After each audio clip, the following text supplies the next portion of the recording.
محترم سامعین، السلام علیکم ورحمۃ اللہ وبرکاتہ۔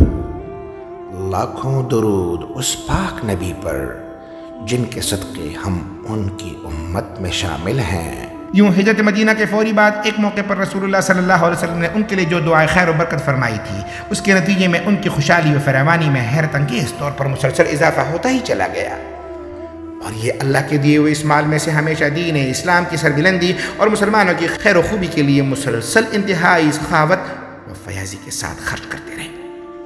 مگر یہ تمام مال و دولت اور روپیہ پیسہ انہیں اللہ کی یاد سے یا دینی فرائض کی ادائیگی سے کبھی غافل نہ کر سکا، نہ ہی ان کے مزاج میں کسی قسم کی خرابی بگاڑ یا تکبر و غرور کا سبب بن سکا۔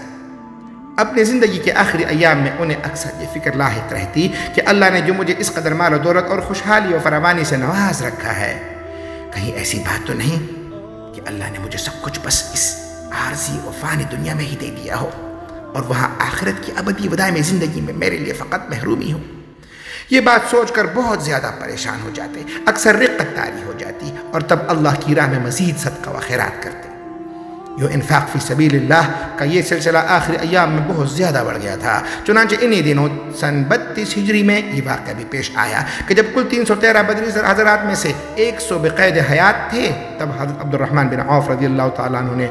ان 100 بدری حضرات میں سے ہر ایک کی خدمت میں نقد 400 دینار بطور ہدیہ ارسال کیے،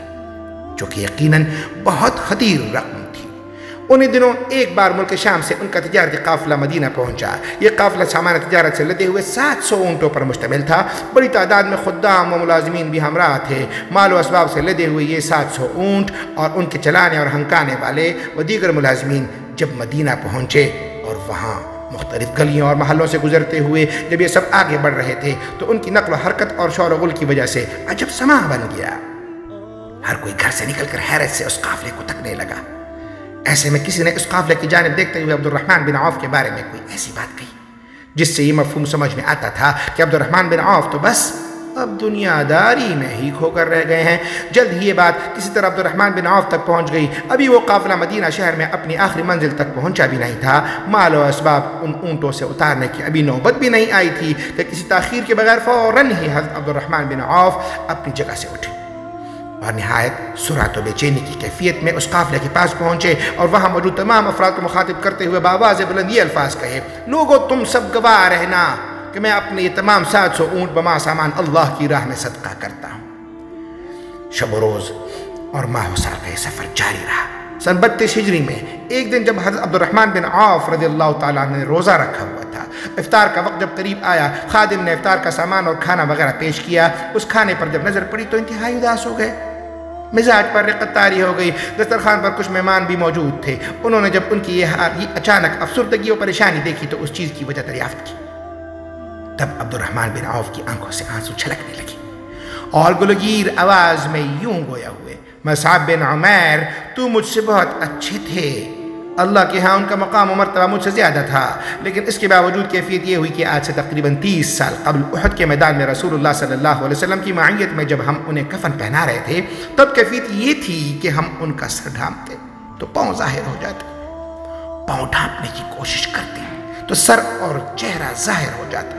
آخر اس ناکام کوشش کے بعد بس اسی طرح اس ادھورے اور پھٹے پرانے سے کفن میں ہی ہم نے انہیں سپرد خاک کر دیا۔ حالانکہ وہ تو مجھ سے بہت اچھے تھے، مگر پھر بھی اس حالت میں وہ دنیا سے رخصت ہوئے۔ اتنا کہنے کے بعد عبد الرحمن بن عوف خوب پھوٹ پھوٹ کر رونے لگے، اور پھر تھوڑی دیر بعد جب طبیعت کچھ سنبھلی تو یوں بولے: مصعب بن عمیر کا تو یہ حال، جبکہ میرے پاس یہ اس قدر مال و دولت کی فراوانی، کہیں ایسا نہ ہو کہ اللہ نے مجھے سب کچھ بس یہیں اس فانی و عارضی دنیا میں ہی دے دیا ہو، اور وہاں آخرت میں میرے لیے اب کچھ نہ ہو، نہ جانے وہاں اللہ کے پاس میرا اب کیا بنے گا۔ یہ سوچ تھی حضرت عبد الرحمن بن عوف کی، اور یہ جذبہ تھا جس کی وجہ سے مال و دولت کی فراوانی و خوشحالی اور ہر قسم کے دنیاوی مال و اسباب کی بہتات کے باوجود ان کے مزاج میں کسی خرابی کی بجائے اور ان کے اخلاق و کردار میں کسی فساد کی بجائے اپنے اللہ کے ساتھ تعلق مزید مضبوط و مستحکم کرنے کی لگن، اللہ کے سامنے جواب دہی کا ہمہ وقت احساس، نیز اللہ کے بندوں کے ساتھ حسن سلوک اور ان کی مدد و اعانت کا جذبہ ہر گزرتے ہوئے لمحے کے ساتھ مضبوط سے مضبوط تر ہوتا ہی چلا گیا۔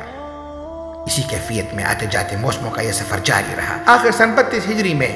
75 سال کی عمر میں مدینہ منورہ میں ان کا انتقال ہو گیا۔ خلیفہ وقت امیر المؤمنین حضرت عثمان بن عفان رضی اللہ تعالی عنہ، حضرت علی بن ابی طالب رضی اللہ تعالی عنہ، حضرت سعد بن ابی وقاص رضی اللہ تعالی عنہ و دیگر متعدد کبار صحابہ رضوان اللہ علیہم اجمعین نے مل کر تجہیز و تکفین کے فرائض انجام دیے۔ نماز جنازہ ان کی وصیت کے مطابق خلیفہ وقت حضرت عثمان بن عفان رضی اللہ تعالی عنہ نے پڑھائی اور پھر مدینہ منورہ کے قبرستان بقیع میں انہیں سپرد خاک کر دیا گیا۔ یوں رسول اللہ صلی اللہ علیہ وسلم کی انتہائی عظیم المرتبت اور جلیل القدر صحابی حضرت عبد الرحمن بن عوف اپنے اللہ سے جا ملے۔ اللہ تعالیٰ جنت الفردوس میں عبد الرحمن بن عوف کے درجات بلند فرمائے۔ اقول قولی واستغفر اللہ لی ولکم ولسائر المسلمین۔ چینل کو سپورٹ دیں، لائک کریں، سبسکرائب کر دیں اور بیل آئیکن کو پریس کر دیں۔ شکریہ۔